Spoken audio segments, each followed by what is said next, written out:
सलाम नमस्ते सत श्री अकाल। मैं हूं रजा और आप देख रहे हैं रजाग्राफी। दिल थाम के काम छोड़ के ये वीडियो देखिएगा क्योंकि ये आपके लिए बहुत इंपॉर्टेंट है। बहुत जल्द बताया जा रहा है कि भारत में कोरोना की वैक्सीन भी आने वाली है। पूरी दुनिया होड़ में लगी है कि किसी भी तरह से उसके देश को जल्द से जल्द कोरोना की वैक्सीन मिल जाए और कोरोना की वैक्सीन अब बन भी चुकी है, कई देश बना चुके हैं। इन सारे मुद्दों को एक तरफ करते हुए मैं आपको शुरू में ही बिना आपका वक्त गवाए बता देता हूं कि कोरोना की वैक्सीन में सूअर की चर्बी का इस्तेमाल किया जा रहा है। बिल्कुल नीट एंड क्लियर ओपन सच है कि इसमें कोरोना की वैक्सीन में सूअर की चर्बी का इस्तेमाल किया जा रहा है। ये मैंने शुरुआत में ही इसलिए बता दिया ताकि आप ये ना समझे कि ये वीडियो कोई बकवास है या इसमें कोई सत्य नहीं है या ये भी कोई ऐसी ही वीडियो है। देखिए पूरी वीडियो, पूरी जानकारी आपको देने वाला हूं। अगर आपने चैनल को सब्सक्राइब नहीं किया है तो भैया इस चैनल को सब्सक्राइब कर लीजिए क्योंकि ऐसे ही खास जानकारी, वो जानकारी जो आपको टीवी के जरिए, गोदी मीडिया के जरिए या पेपर रेडियो के जरिए नहीं मिलती, आपका भाई मेहनत करके वो आपके सामने लाता है। तो चलिए शुरू करते हैं। ये जो रिपोर्ट मैं आपको बताने वाला हूं ये अल जजीरा पे भी मौजूद है, इंटरनेशनल जितने भी न्यूज़ चैनल है सब पर मौजूद है। किसकी बात कर रहा हूं मैं?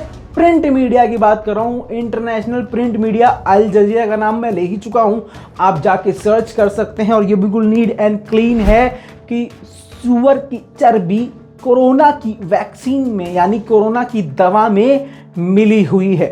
सवाल ये होता है कि आखिर क्यों? तो दोस्तों ये जो सूअर की चर्बी का इस्तेमाल किया जा रहा है इसे मेडिकल फॉर्म में जेलाटिन बोला जा रहा है। जी हां, जेलाटिन बोला जा रहा है। जेलाटिन का इस्तेमाल इसके अंदर कोरोना की वैक्सीन के अंदर किया जा रहा है। बेसिकली जेलाटिन को ही समझ लीजिए, ये सूअर की चर्बी है, ये फॉर्म है। जेलाटिन इसलिए इस्तेमाल किया जा रहा है क्योंकि जेलाटिन को कोरोना की दवा में डालकर कोरोना की वैक्सीन की जो लाइफ है उसको बढ़ाया जा सकता है। अगर जेलाटिन का इस्तेमाल कोरोना की वैक्सीन में नहीं किया जाएगा तो कोरोना की वैक्सीन बहुत जल्द खराब हो जाएगी। जाहिर सी बात है, अगर रशिया से, अमेरिका से इंडिया अगर आता है, पाकिस्तान अगर पहुंचता है तो वो कितने दिन कहां पड़ा रहेगा, कितने दिनों में यहां तक आएगा, इस पूरे टाइम ड्यूरेशन में वो वैक्सीन खराब हो सकती है। तो इसलिए जेलाटिन का इस्तेमाल यानी पिग की चर्बी का इस्तेमाल इसके अंदर किया जा रहा है। बिल्कुल क्लियर है, इसमें कोई झूठ और फरेब और धोखा नहीं है। दोस्तों दुनिया का एक बहुत बड़ा मुस्लिम देश इंडोनेशिया, बिल्कुल इस्लाम के रास्ते पे चलने वाला देश, इसको ये टेंशन हो गई कि आखिर ये कोरोना की जो वैक्सीन बन रही है आखिर इसमें ऐसा तो कुछ चीज़ का इस्तेमाल नहीं हो रहा जो मुसलमानों के लिए हराम हो। इसी टेंशन में इंडोनेशिया की एक टीम यानी एक उलमा की, मौलवियों की एक टीम पहुंचती है चीन। जी हाँ, इस टेंशन में कि हम जो चीन के साथ डील कर रहे हैं और कोरोना की वैक्सीन इंपोर्ट कर रहे हैं, आखिर ये उसके अंदर सूअर की चर्बी या ऐसी कोई चीज़ जो इस्लाम में हराम है उसका तो इस्तेमाल नहीं कर रहे हैं। तो इनको जाके वहाँ पता चलता है कि भैया यहाँ तो उस चीज़ का इस्तेमाल हो रहा है। दुनिया में ऐसी बहुत सारी वैक्सीन बनाई जा रही हैं जिसमें इसका इस्तेमाल हो रहा है। दोस्तों पूरी दुनिया की आबादी में मुसलमानों की आबादी बहुत ज़्यादा मानी जाती है। अब कोरोना की वैक्सीन की होड़ में कंपनियां लगी हुई हैं। अब कोरोना वैक्सीन बनाने वाली कंपनी इस चीज़ का ध्यान तो रख ही रही हैं कि मुसलमान ऐसा ना हो कि हमारी वैक्सीन लेने से मना कर दे, तो वो इस चीज़ का ध्यान रख तो रहे हैं, जिसके चलते स्विट्जरलैंड की नोवार्टिस कंपनी जो कोरोना की वैक्सीन बना रही है उसका ये कहना है कि हमारी इस वैक्सीन में सूअर की चर्बी या ऐसा कोई भी चीज़ इस्तेमाल नहीं किया जा रहा है जो मुसलमानों के लिए हराम हो। हालांकि उसने डिटेल देने से मना कर दिया है। जब मुसलमानों की ऑर्गेनाइजेशन ने इनसे पूछा कि आप वैक्सीन में क्या क्या चीज़ें इस्तेमाल कर रहे हैं तो उन्होंने डिटेल नहीं दिया, बस इतना ही कहा है कि हम वो चीज़ इस्तेमाल नहीं कर रहे हैं जिस चीज़ की आपको टेंशन है। दोस्तों ब्रिटिश इस्लामिक एसोसिएशन के महासचिव डॉक्टर सलमान वकार ने कहा है कि ये कोरोना की जो वैक्सीन बनाई जा रही है पूरी दुनिया में, इसमें सूअर की चर्बी का इस्तेमाल करना पड़ेगा और ये करेंगे साइंटिस्ट, चाहे बता के करें चाहे छुपा के करें। क्यों? क्योंकि इसी की वजह से कोरोना की वैक्सीन को लंबे समय तक सही रखा जा सकता है, वरना कोरोना की वैक्सीन बहुत जल्दी खराब हो जाएगी। दूसरी तरफ अमेरिका की कंपनी है जो फाइजर नाम की बना रही है वैक्सीन, उसने पहले ही कह दिया है कि हमारे इस वैक्सीन में ऐसा कुछ भी नहीं है जिससे मुसलमानों को घबराने और डरने की जरूरत हो। इंडोनेशिया ने पहले ही अमेरिका के साथ डील कर ली है और सऊदी अरब में भी फाइजर को ही इस्तेमाल किया जा रहा है।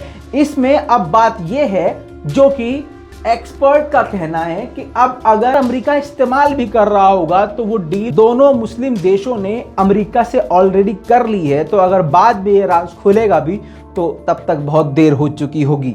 दूसरी तरफ सिडनी के प्रोफेसर डॉक्टर हारून रशीद का कहना यह है कि अगर वैक्सीन के अंदर सूअर की चर्बी है तो इससे मुसलमानों को परहेज नहीं होना चाहिए, क्योंकि इसे डायरेक्ट वो खा नहीं रहे हैं और ये दवाई की तरह इस्तेमाल हो रहा है, क्योंकि अगर इसका इस्तेमाल नहीं किया गया तो जाहिर सी बात है जान को खतरा है। इस पर मैं अपनी राय कुछ नहीं दूंगा, लेकिन आप अपनी राय जरूर दीजिएगा। इन डॉक्टर साहब के बयान के बारे में आप क्या कहते हैं? दोस्तों, ये बात तो बिल्कुल साफ है कि जो कोरोना की वैक्सीन ज्यादातर बनाई जा रही है, सबके अंदर सूअर की चर्बी का इस्तेमाल किया जा रहा है, और वो क्यों किया जा रहा है ये भी मैं आपको बता चुका हूं। बहुत सारी कंपनियां अपने प्रोडक्ट्स को, अपनी वैक्सीन को बेचने के लिए जाहिर सी बात है झूठ बोलेंगी ही। तो आपको ये समझना है, देखना है, सोचना है कि आप अगर कोई वैक्सीन ले रहे हैं पाकिस्तान में या भारत में, तो आखिर उसके अंदर वो चीज़ तो नहीं पाई गई है। हालांकि इसका डर पहले ही पाकिस्तान और इंडिया में देखा जा रहा है, खासकर मुसलमानों में। दोस्तों, अगर आप भारत में रहते हैं तो भारत जो है अमेरिका और रशिया से कोरोना की वैक्सीन इंपोर्ट करने वाला है। तो इसमें आपको ये सोचना है कि क्या आपकी सरकार ये क्लियर करेगी कि ये जो वैक्सीन है इसमें मुसलमानों को दिक्कत हो सकती है।